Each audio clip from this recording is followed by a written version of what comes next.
Hey everyone, it's Jess. I'm thrilled to share with you the newest addition to our Colourful Soul line, Ultimate Stains.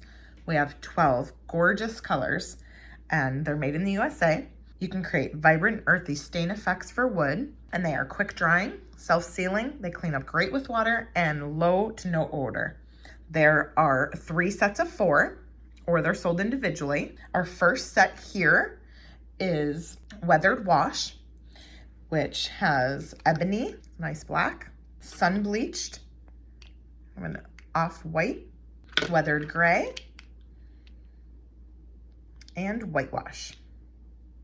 My personal favorite is our wood tones, and these 4 have walnut, pecan, it's a pretty rust color, flaxen, and of course cedar, my favorite. Okay, lastly, we have Primitive Field, Primitive Green, it's beautiful light wheat field, super light cheery grassland, gorgeous moss green, and lastly, turquoise vein. So I'm gonna show you how easy and quick it is to create a gorgeous stain effect. Okay, now that I have my workstation set up, I have one of our Colourful Soul Baltic Birch jewelry pop-out panels, and I have some colors in this painter's palette. And then with the stains, just like our ultimate paints, you want to shake your bottle well, and then simply add some drops to a painter's palette or a nonstick craft sheet surface or whatever you're working on. Apply the stain using a soft bristle brush. So I'm going to go ahead and just evenly coat with some different colors on these pieces here.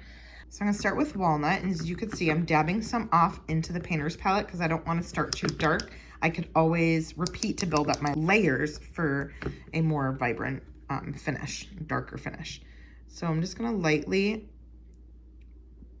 brush on. Now, you know what, I'm gonna do the whole piece here so it's easier to see. So now here we have walnut. And of course you could pop out the jewelry panels first or leave them in the panel. And then we have flaxen. Oh, here's beautiful cedar, right? That color.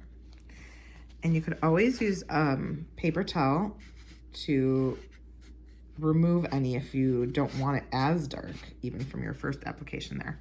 That.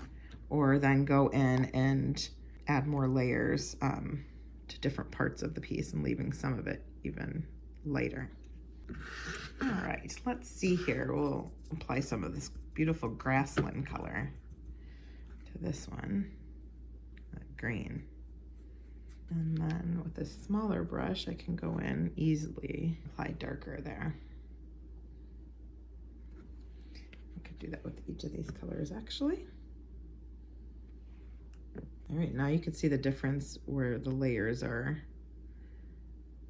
built up. And imagine how many in between, how many shades in between you can go. It's really great. Okay, we have Primitive Green. This one's just beautiful. Super pale. Love this color.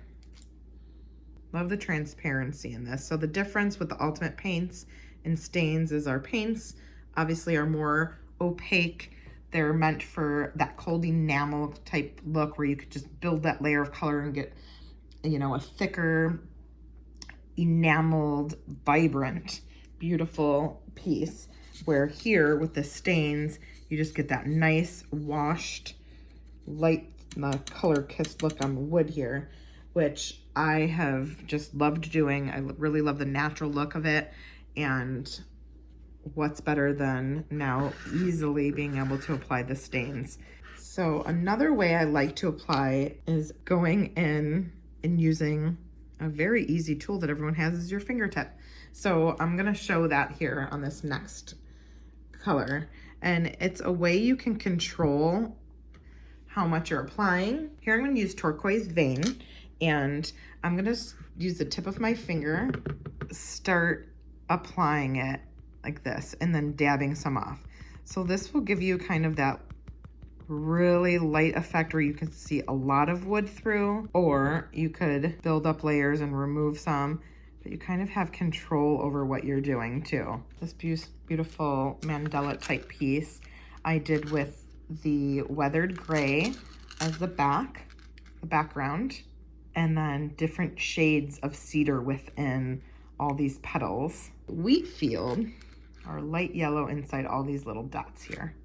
And these monstera leaf earrings. Color blending is one of my favorite things to do with the stains, so stay tuned for another video technique showing that application. But creating this darker green was by using multiple colors and blending. Light, really light and airy look with that primitive green background, and then some grays and cedar and whitewash. There's just so many gorgeous effects you could do. Stay tuned for my other videos. Like I mentioned, I'm going to be showing blending and ombre technique and a few others. So I hope you enjoy the stains and keep creating.